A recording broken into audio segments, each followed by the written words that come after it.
Hello mga kaboso! Welcome back sa aking channel.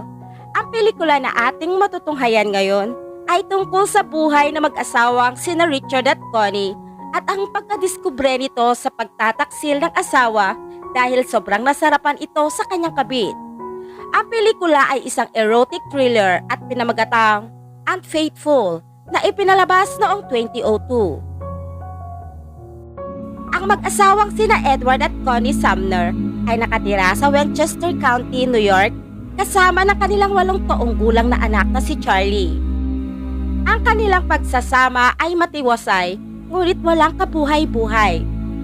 Isang araw, matapos mag-shopping ni Connie sa Soho, nabangga siya sa malakas na hangin sa isang lalaking nagngangalang Paul Martel kaya bumagsak sila. Inimbitahan siya ng lalaki sa apartment nito upang gamutin ang nagasgasang tuhod ni Connie. Sumang-ayon ng babae kaya matapos linisin ang sugat ng ginang sa tuhod, nilampatan ito ni Paul ng ice pack at kinuha ang kamay ni Connie, saka ipinatong ang kanyang kamay din dito. Nagpakilala si Paul sa ginang at ipinaalam din ni Connie ang kanyang unang pangalan at nagmadaling nagpaalam na ito sa binata. Sa kanilang pangalawang pagkikitang muli, ipinilit ni Paul na basahin ni Connie ang isang libro tungkol sa samantalahin ang sandali. Hindi naging komportable ang babae kaya agad itong umalis. Nang makauwi ng bahay, nahulog ang isang papel na nakalakip sa libro na naglalaman ng phone number ni Paul. Tinawagan niya ito at inimbitahan siya ng binata. Bumalik siyang muli sa apartment ni Paul. At doon, sinimulan na naman siyang tuksuhin ito. Pinigilan niya ang sarili at agad muling umalis. Sa kanilang ikatlong pagkikita, nagsayaw silang dalawa. Nagmadaling umalis si Connie, ngunit agad ding bumalik upang kunin ang naiwang coat. Bigla siyang binuhat ni Paul, kaya nauwi na sila sa maiinit na tagpo. Sarap na sarap si Connie sa kanilang pinagsaluhan ni Paul. Magmula noon, gumagawa na ng paraan ng ginang upang makipagkita sa lalaki. Pagdaan ng mga araw, naghihinala naman ang asawa ni Connie na si Edward tungkol sa pagsisinungaling ng asawa. Mahilig na itong mamili ng mga bagong damit panloob at nahuli pa ito ni Edward tungkol sa pamamaalam nitong pupunta sa salon. Ngunit ang totoo ay hindi nagpunta si Connie doon. Sinibak ni Edward ang isang empleyado dahil sa pagiging hindi tapat nito sa kanya. Sa galit naman ng empleyado, sinabihan si Edward na tignan ang sarili niyang pamilya dahil nakita niya ang asawa nitong si Connie kasama ang kanyang kalaguyo.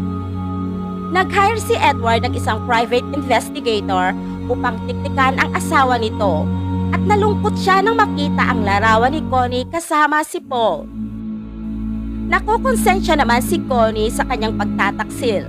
Subalit, nasarapan siya kay Paul kaya hindi siya makakalas. Hanggang isang araw, nakalimutan niyang sunduin ang kanyang anak na si Charlie sa eskwelahan. At napagtanto niya ang kanyang mga kamalian kaya nagpasya na siyang tapusin ang kanilang relasyon sa kanyang lalaki. Nagmaneho si Connie patungo sa lugar ni Paul upang ipaalam na ang kanyang pasyang pakikipaghiwalay sa binata. Ngunit nagulat siya nang maboso niya itong nakikipaglampungan sa ibang babae. Galit na kinompronta niya si Paul dahil sa selos. Nang umalis na ang babae, nagkaroon ng mainit na pagtatalo sina Paul at Connie sa elevator. Tinanong ng ginang ang binata kung ilang babae nga ba ang kanyang kinakatagpo. Nagsinungaling naman si Paul at sinabing ang babaeng kasama niya kanina ay kaibigan lamang. Gayunpaman, hindi kumbensido si Connie sa kasinungalingan ni Paul. Galit niyang sinabihan na sinungaling ang kalaguyo at nakipaghiwalay na siya dito. Sinundan ni Paul si Connie, ngunit itinulak siya nito at sinabihan ang kalaguyo na layuan na siya. Nang makalabas na siya sa apartment ni Paul, tinapon siya ng binata. Pinilit nito ang kanyang sarili at sinimulan siyang akitin. Sinubukan ni Connie kung mawala kay Paul, ngunit mas malakas ito kaya sa huli, nauwi na naman sila sa lumalagaplap na pagtatalpakan sa hallway.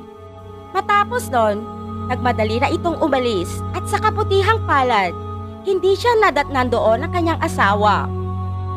Dumating si Edward sa apartment ni Paul upang kumprontahin ito. Malugod naman itong pinapasok ng huli. Nagulat si Edward nang makita ang snow globe na iniregalo niya sa kanyang asawa.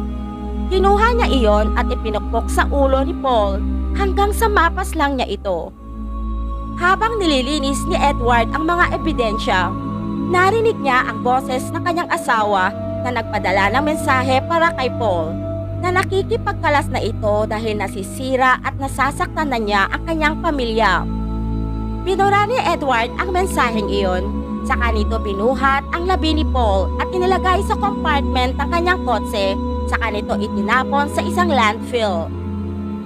Dumating naman ang mga detective sa tahanan ng mga Sumners dahil nakita nila ang number ni Connie sa cellphone ni Paul. Ayon di umano sa asawa ng lalaki, nakita niya ito at inireport sa kanila na nawawala ang kanyang asawang si Paul. Nagulat si Connie nang malamang may asawa din pala ang kanyang kalaguyo, kaya itinanggi niyang kilala niya ito. Isang linggo naman ang nakalipas, natagpuan ang bangkay ni Paul. Napansin naman ni Edward at ng mga detectives ang reaksyon ng mukha ni Connie nang malaman ang balita. Kalaunan, natagpuan ni Connie ang kanilang litrato ni Paul sa damit ni Edward. Naguluhan siya at napagtantong alam pala ng kanyang asawa ang kanyang pagtataksil. Sa kanilang silid, nakita niya ang snow globe na iniregalo niya kay Paul. Tinignan niya na makahulugan ng kanyang asawang si Edward, kaya naisip niyang may kinalaman ito sa pagkawala ng kanyang kalaguyo. Kinompronta ni Connie si Edward, ngunit ibinalik sa kanya ang kanyang ginawang kataksilan. Ibinunyag ni Edward na alam niya lahat ang ginawang pag-ipot nito sa kanyang ulo at nais nang siya dapat ang papaslangin at hindi si Paul. Sa sumunod na araw, natagpuan ni Connie ang sikretong compartment sa ilalim ng snow globe. Naroon ang isang liham sa likod ng kanilang larawan, ilang taon na ang lumipas, kasama ang sanggol pa lamang nilang anak na si Charlie. Nakalagay sa mensaheng iyon ay ang katagang, "Ang aking napakagandang asawa ang pinakamagandang parte ng aking buhay." Napagtanto ni Connie kung gaano siya kamahal ni Edward. Sinuyapan niya ang kanyang asawa na may matinding pagsisisi sa kanyang puso. Habang sinusunog niya ang kanilang larawan ni Paul, sinabi niya sa kanyang asawa na natatakot siya sa kahihinatnan nito. Ayon naman kay Edward, aaminin niya ang kanyang krimeng nagawa, ngunit tumutol si Connie at sinabing hahanap sila ng paraan upang makatakas at makakabalik muli sa normal ang kanilang buhay. Gayon pa man ng gabing iyon, habang pauwi sila sa kanilang tahanan mula sa isang event, inihinto ni Edward ang kanilang sasakyan sa red light habang natutulog si Charlie sa backseat.